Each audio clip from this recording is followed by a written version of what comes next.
Magandang gabi, Philippine Air Force. Narito ang magiging lagay ng panahon ngayong araw ng Biyernes, June 5, 2026. Sa kasalukuyan ng ating binabantayang bagyo na si Tropical Depression Esther, kaninang alas 4 ng hapon ay huling namataan sa layong 250 km north ng Itbayat, Batanes, na may lakas ng hangin na umaabot sa 45 km/h mula sa sentro at may pagbugso ng 55 km/h. Ito ay kumikilos pa east or eastward sa bilis na 15 km/h.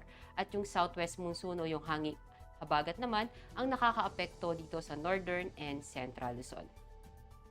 At para nga sa magiging track nitong si Tropical Depression Esther, ito ay inaasahang kikilos pa northeastward at inaasahan na po itong lalabas ng ating Philippine Area of Responsibility ngayong gabi o hanggang bukas ng umaga. At dahil nga po kay Tropical Depression Esther, nakataas po ang Tropical Cyclone Wind Signal number 1 dito sa Batanes. At para sa magiging lagay ng panahon, dahil nga po kay Tropical Depression Esther, asahan natin yung rain with gusty wind dito sa may Batanes. At dahil naman po sa southwest monsoon o yung habagat, asahan natin yung occasional rains dito sa may Ilocos Region, sa Abra, sa Benguet, sa Zambales at Bataan.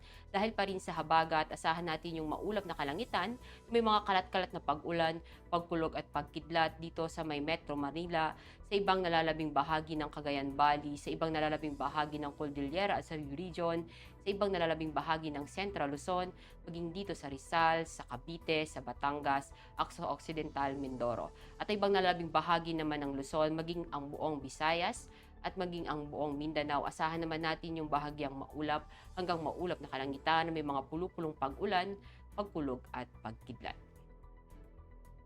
At para sa magiging lagay ng panahon sa mga susunod na araw, asahan natin sa Linggo hanggang Martes sa Metro Manila ang bahagyang maulap hanggang maulap na kalangitan na may mga pulupulong pag-ulan, pagkulog at pagkidlat. Maging dito sa Cavite, sa Lipa, sa May Angeles, sa Puerto Princesa, sa Calayan Island, sa Mactan, sa Zamboanga at Davao. Ang araw ay lumubog ng 6:23 p.m. at sisikat bukas ng 5:26 a.m. At para sa ating moon illumination, meron tayong 77%. At para manatiling updated sa lagay at taya ng panahon, i-follow lamang ang Air Force Weather Center sa aming mga social media accounts. At yan lamang ang latest update natin sa weather sa ngalan ng aming commanding officer na si Colonel Ambijan Q. Gador, PAP GSC. Ako si Staff Sergeant Ashley F. Di Maculangan, Philippine Air Force, weather broadcaster ng Air Force Weather Center. Muli, magandang gabi, Philippine Air Force.